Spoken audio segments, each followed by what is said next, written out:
Vamos, a gente respirou, mas a inflação não tá dando respiro para ninguém. Naka, explica pra gente quem são os vilões dessa nova alta. Lembrando que teve alta em janeiro, alta em fevereiro e o governo tá querendo cortar o juro. Ou seja, né, no meio do caminho tinha essa pedra? É uma baita pedra e que muita gente, como eu, sou pai, senti no mês passado. Oh, meu Deus. Porque as mensalidades escolares foram a grande história do mês passado. 0,84 é a inflação do mês, Dani, que só antes dessa tabela, 0,84 é a inflação do mês, o mercado financeiro estava esperando um número menor, 0,80, 0,79. Em janeiro, o mês anterior, a inflação tinha girado em torno de 0,50%. Então, há uma aceleração. Aqui a gente tem alguns dos principais itens que mais pressionaram o IPCA para cima.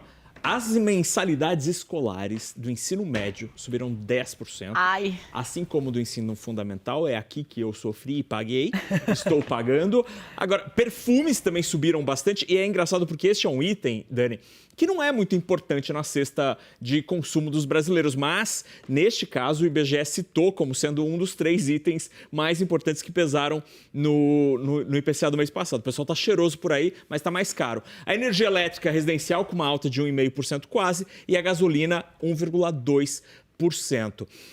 A gasolina está em toda essa discussão sobre os combustíveis e a gente observa nos postos algum aumento de fato, uns 20, 30 centavos. Na próxima tela a gente tem o outro lado dessa história, Dani, e aí tem um aspecto interessante, porque o conjunto das carnes caiu no mês passado 1,22%. É a maior queda em 15 meses. A picanha foi a carne que mais caiu, 2,6%. Em fevereiro, aconteceu uma coisa muito importante sobre as carnes, que foi o quê? No dia 22, o governo do estado do Pará anunciou um caso de vaca louca num animal na cidade de Marabá. Depois se observou que é um caso do tipo atípico, isolado, não tem contaminação, não tem risco para as pessoas. É um caso que é muito específico ali, é esperado que as exportações para a China, por exemplo, voltem. Mas isso conseguiu derrubar o preço da carne bovina no finalzinho, nos últimos 10 dias do mês passado. Passagem aérea caiu mais de 9%, porque fevereiro já não tem a demanda das férias. E depois alguns alimentos, tomate, batata inglesa e cebola. Então aqui, ó, picanha acebolada é a pedida, porque caiu pelo menos em fevereiro. Ô, Nakagawa, não vamos falar da picanha, porque ela tá trendando. Vamos, porque né, o Lula falava, o povo vai voltar a comer picanha. Cara, o povo na internet está muito louco. Teve teoria da conspiração, dizendo que o caso no Pará era não sei o que lá, mas o fato é... Sério? Rolou isso? Teve. Inventaram essa vaca louca só para baixar o preço da picanha na marra? Exatamente. Você jura?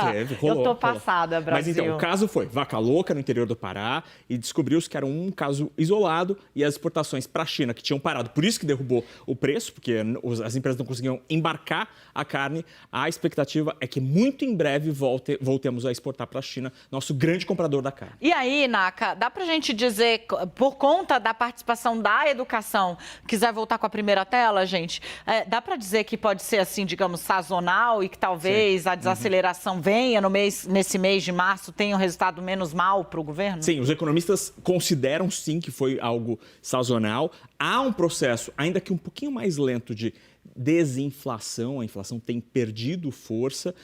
E isso, assim, se a gente olha para o trabalho do Banco Central, a inflação elevada acaba prejudicando o trabalho ou uma eventual intenção do Banco Central de cortar juro.